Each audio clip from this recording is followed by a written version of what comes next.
Welcome to the Canada Day Beaver calendar kit activity. This can be found as a project to do for your calendar that you're making, or maybe you're just joining us with your own supplies and wanting to make this as a picture. Today we will be doing a Haida Gwaii totem pole inspired beaver to represent being productive and a hard worker. The beaver also represents the ability to appreciate everybody's individual talents, and I really love that. So to start our totem pole beaver, what we're going to do is we're going to use this whole piece. We're going to start at the top and do a curved line. Now see how I'm using like a lot of space? I'm just leaving just a touch at the top because I'm going to come straight up and over for the ears. And then I'm going to come all the way down and kind of curve it in a bit at the bottom. All the way down and curve it in at the bottom. Then what I want to do is I want to define these ears a bit. So I'm going to come in and down, in and down. And then I'm going to do a triangle peak on each side.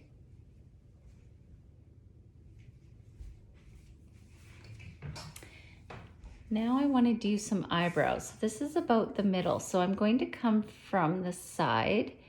Actually, let's go like this. And then, so I'll start here about the middle and I'm going to curve it down to meet the side. I'm going to draw a line this way and then curve it this way. There's part of my eyebrow. I'm going to do the same. I'm going to leave a little space and then I'm going to curve my line all the way down like that. So 2 eyebrows. Now I'm going to do the eyes. So I'm going to leave a little space because we're going to color block this project. I'm going to come around and down. And this one's the same. I'm going to come up, around, and down. These are my 2 eyes. And I'm going to make a bit of a border. So that means that this line follows my first line. There's my border. And I'll do the same over here.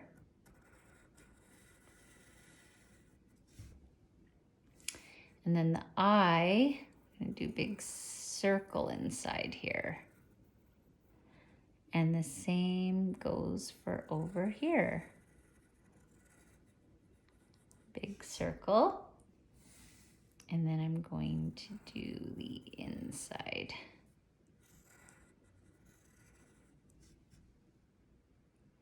Now I'm going to leave a little bit of space because we're going to do a nose, but I want to do the top part of the mouth first so that I have something to sit my nose on. And remember, if I'm going too fast, you can pause the video, and if I'm going too slow, you can speed it up.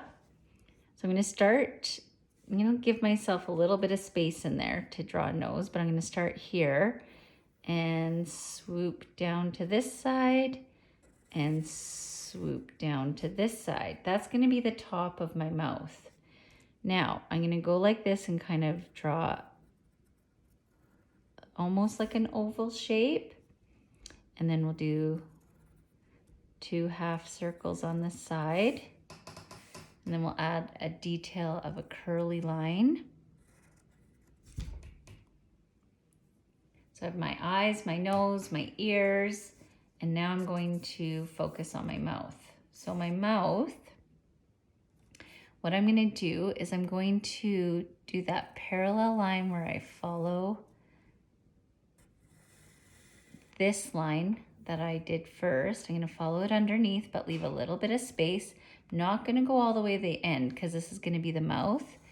So I'm going to bring it in like this.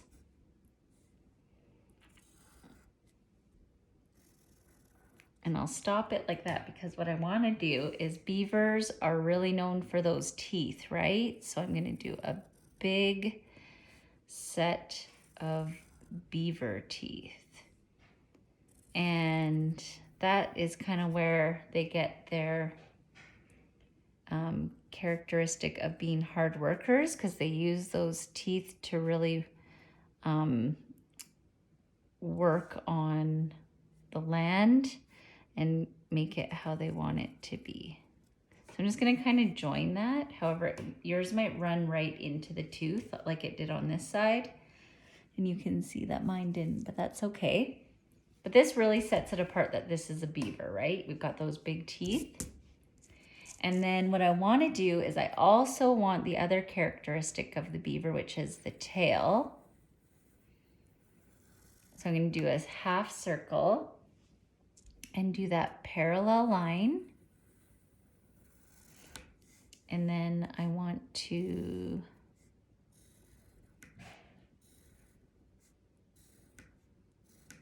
draw these lines. One of the characteristics that I loved about the beaver meaning was that it can appreciate everyone's individual talents. And if you've been learning anything about residential schools, and you know that the focus was to make everyone the same, I think this Canada Day, it's nice to think about a different perspective where we can celebrate our individual talents and realize that being different is what makes us special and makes us unique. And in any situation, it actually helps us stand out and can help us stand out in a good way instead of being a bad thing to not do everything the same. So I really, really appreciate that characteristic of the beaver. Okay, so now what I want to do is I want to put some paws on, cute little paws, but I'm just going to draw them coming from the side. So coming down here and back up. And we'll do 3 little lines to show their little paw marks. And then the same, I'm just going to go like this for the beaver feet. And that's all we're going to do. And you kind of have some choice here. We are going to watercolor this. So you'll need your little cup of water and your brush and your watercolors. You could outline everything in black marker, but I'm going to use pastel because the pastel really resists the watercolor, and it's going to be easier to paint in between everything if I have everything outlined in watercolor. I'm also getting to the end of my pastel where it meets into the paper, so I'm just going to tear it so that I have a little more leeway. Okay, so what you want to do is just go over top of all your pencil marks. Don't worry if you slightly go off of them. Don't erase anything at this point. Just hold close to the bottom so it doesn't break. And then go use your helper hand and go over every single pencil mark with your black. If you've been to the art house and if you've been watching these videos, I say it all the time. Miss Mervyn loves outlining in black. It's her favorite thing to do with art, whether it's with markers, crayons, or pastels, because I really like how it showcases what you've drawn. Really makes everything pop.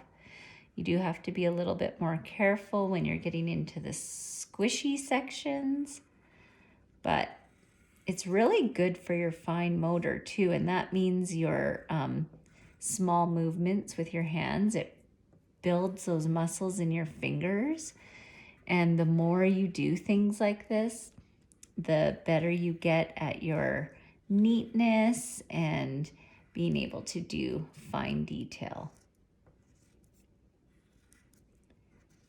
Okay, now I'm going to come up like that.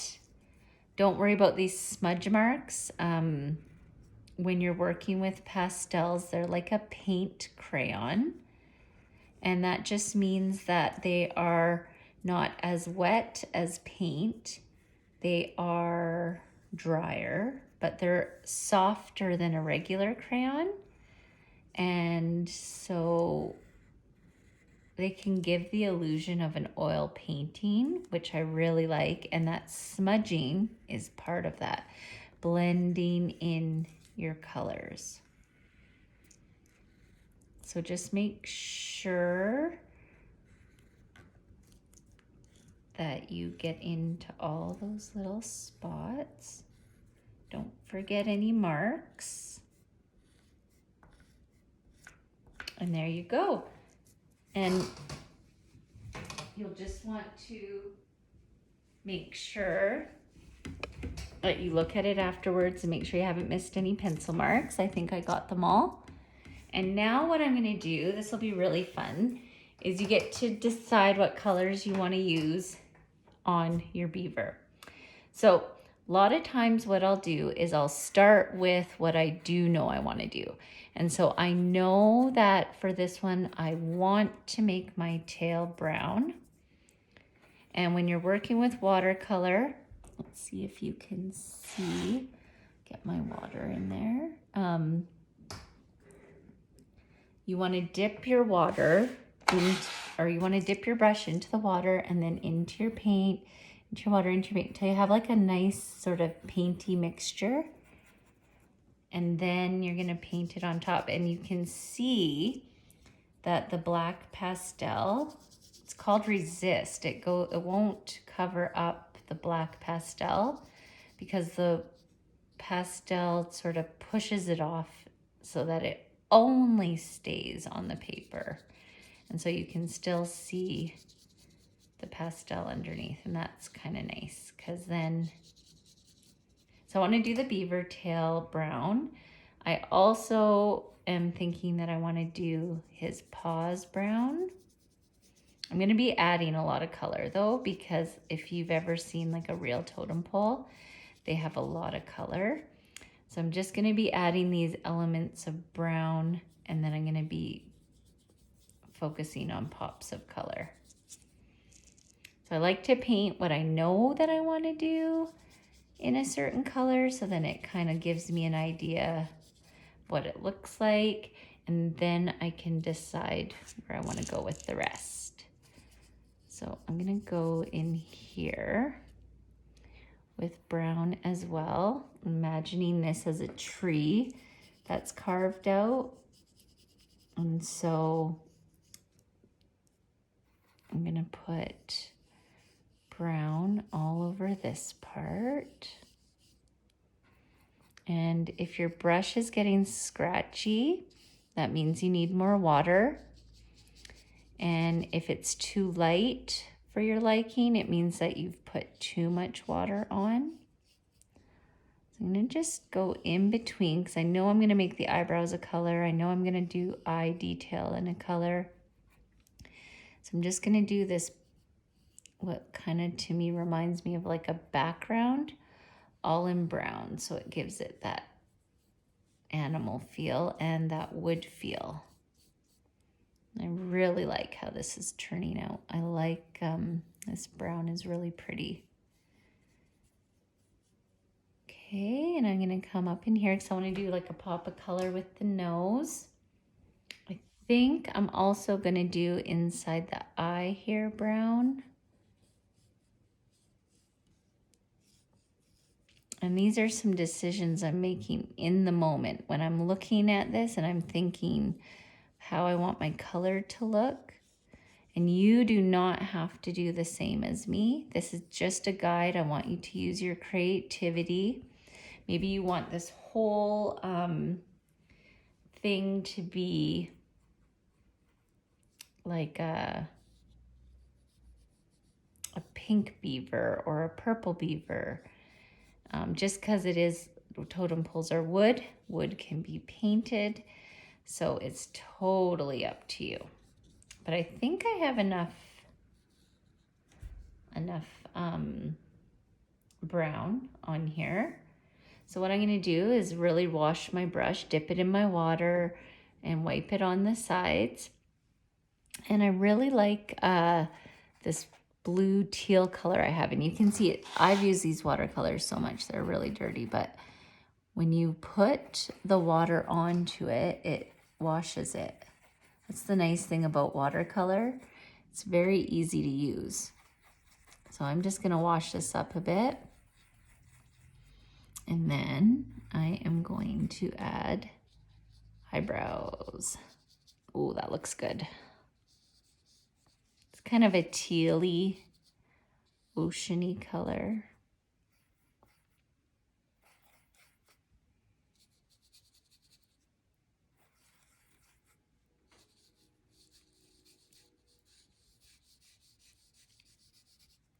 And looking at this, I think the eyes would be really pretty in this. So I'm going to tie that in with these eyes.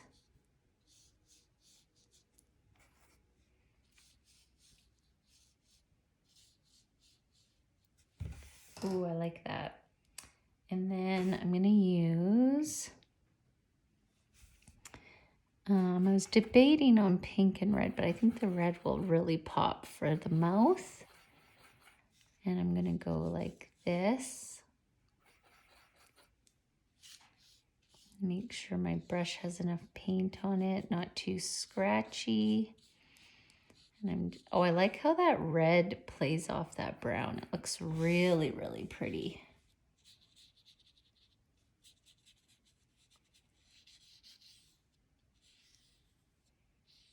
Go like this. And then I was thinking that this needs a bit of green. So I'm gonna put that around the eyes. And green, I think, is just like a really good color because it really reminds me of nature. I'm gonna put some in the middle here to tie it in. Get more paint on my brush. Darken that up a touch. And then I'm gonna go like this one. I'm gonna add a bit more.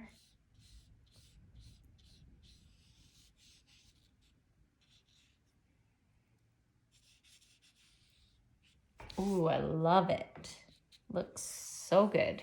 Okay, so now I need to decide what I want to do for the nose, and I think yellow. I'm gonna clean up my yellow a bit. Now, if your paints are getting really dirty, your watercolors, you can run them under water for a little bit. Not too much because you don't want to get rid of all the paint, but they do wash up fairly easily. And then remember, even if it bleeds a bit, that's what we want. It gives it some character. I'm gonna leave those teeth white. But then I think I'm just gonna add some dark blue, get that yellow off my brush, really wash it off. And then I'm gonna work in my blue just to add some color down here.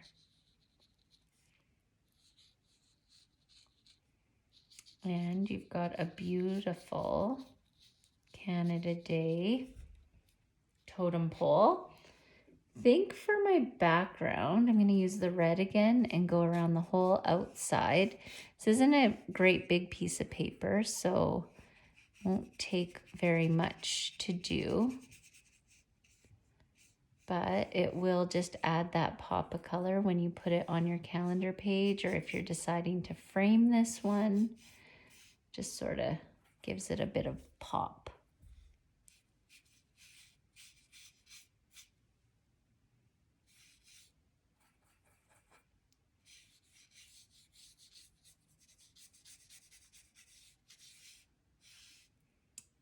I'm just gonna clean that up a bit right there. Come all the way down here.